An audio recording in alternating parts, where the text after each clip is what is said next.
السلام علیکم ناظرین، میں ہوں نعیم قریشی۔ آج بات کریں گے MQM کے حوالے سے۔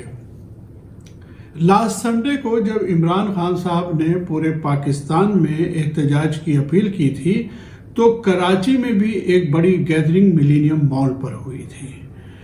اس گیدرنگ میں کراچی کے کونے کونے سے لوگوں کی ایک بہت بڑی تعداد نے شرکت کی تھی اور وہ ایک بہت کامیاب گیدرنگ تھی۔ اس وقت کراچی کے لوگوں کا جوش و خروش ایک طرف اور دوسری طرف ان کا غم و غصہ دیکھنے کے لائق تھا۔ بعد میں ایک ایسا واقعہ ہوا جو کراچی میں 1984 کے بعد شاید کبھی بھی پیش نہیں آیا، اور وہ یہ ہوا کہ کچھ لوگوں نے MQM کے فلیگز نظرے آتش کیے۔ بعد میں معلوم یہ ہوا کہ وہ PTI کے لوگ نہیں تھے، بلکہ ان کا جو سرغنہ تھا اس کا تعلق حیدرآباد سے تھا، اور معلوم یہ ہوا کہ بعد میں عامر لیاقت صاحب نے غالباً اس کا سافٹ ویئر جو ہے وہ اپڈیٹ کروایا تھا۔ اب صورت یہ ہے کہ آج کل جو MQM کی صورتحال ہے اس میں دو واقعات ہو گئے ہیں۔ ایک تو یہ کہ یہ جو جھنڈے جلانے کا واقعہ ہوا، اس سے MQM کے لوگ، میں کراچی کے لوگ نہیں کہوں گا، MQM کے جو لوگ ہیں ان میں بھی ایک حد تک غم و غصہ پایا جاتا ہے، اور مختلف حلقوں سے MQM کے مختلف حلقوں سے میری بات ہوئی تو میں نے محسوس کیا کہ اب لوگوں میں یہ خیال جڑ پکڑتا جا رہا ہے کہ موجودہ قیادت جو ہے وہ مہاجروں کی کاز کے لیے وہ کام نہیں کر سکتی جو الطاف حسین کر سکتے ہیں۔ دوسرے لفظوں میں آپ کہہ سکتے ہیں کہ MQM کے جو لوگ ہیں جن کا بہت پرانا MQM سے تعلق ہے وہ اب الطاف حسین کو بہت یاد کرنے لگتے ہیں۔ نہیں معلوم کہ ان کی یاد جو ہے وہ کیا رنگ دکھائے گی۔ ایک طرف تو یہ صورتحال ہے۔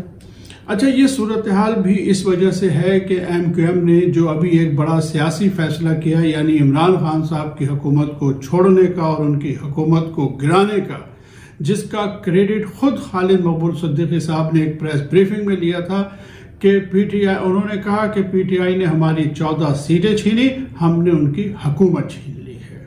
اب دیکھ لیتے ہیں کہ اگلے انتخابات میں PTI ان کی کتنی سیٹیں چھینے گی۔ تو ایک وجہ تو یہ بھی ہے کہ لوگوں میں بڑی عدم مقبول ہو گئی MQM، اس وجہ سے لوگوں کی ناپسندیدگی کا بھی شکار ہے MQM اس وقت۔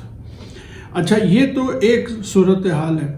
اب یہ کہ جیسا بھی تھا معاہدہ ہو گیا، آپ نے معاہدہ کر لیا، حکومت گرا بھی دی، نئی حکومت بھی بن گئی۔ تو اب یہ ہے کہ اس حکومت کو بنے آج چوتھا دن ہے، تو بجائے اس کے کہ میں نے اپنی پچھلی ویڈیو میں بھی اس کا ذکر کیا تھا کہ بجائے اس کے کہ جو معاہدہ ہوا تھا اس پر عمل درآمد ہو، وہاب صدیقی صاحب جو کہ مرتضیٰ وہاب صدیقی صاحب جو ہیں، انہوں نے فرمایا تھا کہ مجھے تو علم ہی نہیں ہے کہ پیپلز پارٹی اور MQM کوئی معاہدہ ہوا ہے۔ اب صورت یہ ہے کہ بجائے اس کی کہ اس معاہدے پہ عمل درآمد ہو، کراچی کے لوگوں کے لیے کچھ کیا جائے۔ حقیقت یہ ہے کہ پارٹی کے اندر اس وقت صورتحال یہ ہے کہ ہر رہنما جو ہے وہ اپنے ذاتی عہدے کے حصول کے لیے سرگرداں نظر آتا ہے، بجائے اس کے کہ پارٹی متحد ہو کر بات چیت کرے ان لوگوں سے جن کے ساتھ معاہدہ کیا، یعنی پاکستان پیپلز پارٹی اور مسلم لیگ نون۔ لیکن ایسا نہیں ہو رہا، کوششیں ہو رہی ہیں لیکن کام کچھ بھی نہیں ہو رہا، اور وہ ہو اس لیے نہیں رہا کہ ہر رہنما کی راہ علیحدہ ہے، ہر رہنما عہدے کے لیے تڑپ رہا ہے۔ وہ کیسے؟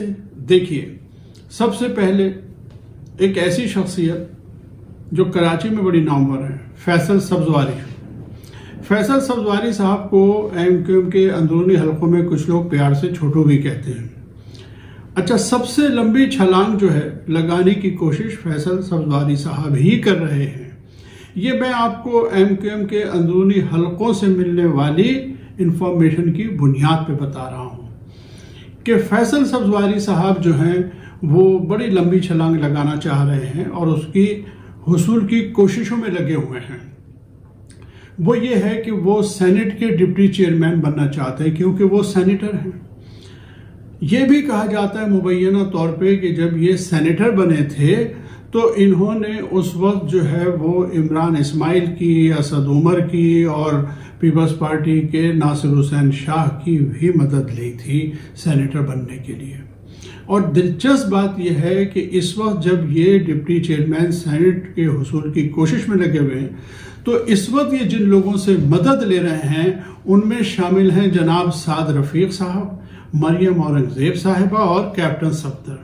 یہ ان کے ساتھ جو ہے سلسلہ جنبانی شروع کیے ہوئے ہیں اور کوششوں میں ہیں کہ کسی طرح ان کو ڈپٹی چیئرمین سینٹ بنا دیا جائے۔ ہر چند کے وہ یہ کہتے نظر آتے ہیں کہ ایم کیو ایم کو صوبائی یا وفاقی کابینہ کا حصہ اس وقت تک نہیں بننا چاہیے جب تک کچھ معاہدوں کے کچھ نکات پہ عمل نہ ہو جائے۔ یہ تو بظاہر وہ کہتے ہیں، لیکن عملاً جو ہے وہ ڈپٹی چیئرمین کے عہدے کے حصول کی کوششوں میں لگے ہوئے ہیں۔ دوسری طرف آپ نے دیکھا ہوگا کہ وسیم اختر صاحب نے قومی اسمبلی میں جس دن شہباز شریف صاحب وزیر اعظم کا حلف اٹھانے کے بعد تقریر کر رہے تھے تو وہاں ایک ڈرامہ کر دیا۔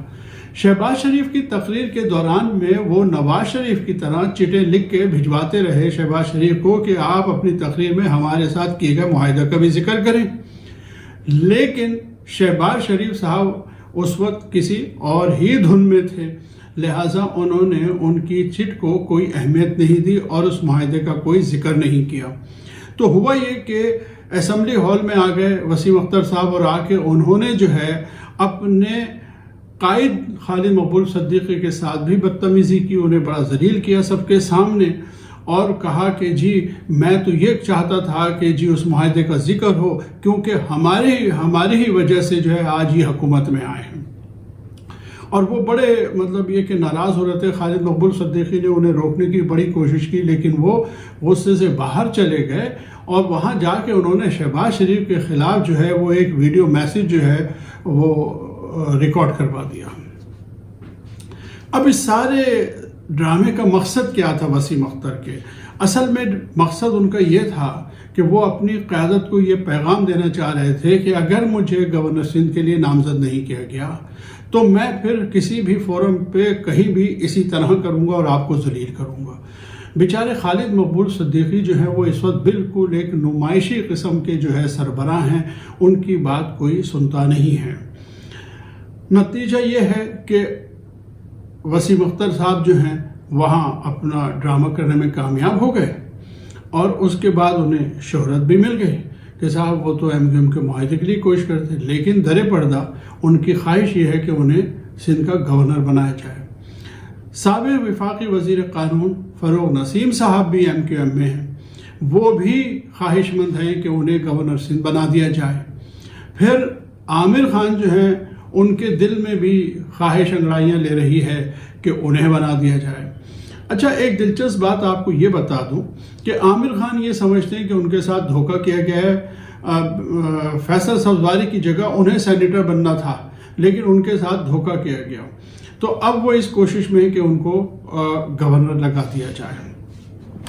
دوسری طرف جو ہمارے ایک وفاقی وزیر تھے آئی ٹی کے امین الحق صاحب، وہ بھی بھرپور کوششوں میں لگے ہوئے ہیں کہ کسی طرح انہیں جو ہے وہ شہباز شریف کی کابینہ میں جو ہے وزارت دوبارہ دے دی جائے۔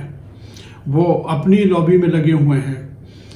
صوبائی سطح پہ خواجہ اظہار الحسن صاحب اور جاوید حنیف صاحب، یہ دو حضرات جو ہیں یہ زور دے رہے ہیں کہ ہمارا سندھ کابینہ میں جانا جو ہے وہ بہت ضروری ہے۔ جب تک ہم کابینہ میں نہیں جائیں گے تو جو ہم نے معاہدہ کیا ہے اس پہ عمل درآمد کیسے ہوگا؟ اس وجہ پہ یہ دونوں حضرات جو ہیں مستقل اسلام آباد میں ڈیرے ڈالے ہوئے ہیں اور پیپلز پارٹی کی قیادت سے جو ہے ملاقاتیں کر رہے ہیں، اپنی قیادت کے علم لائے بغیر ان کے ساتھ راز و نیاز کر رہے ہیں اور اپنی جو وزارت ہے اس کو پکا کرنے میں لگے ہوئے ہیں۔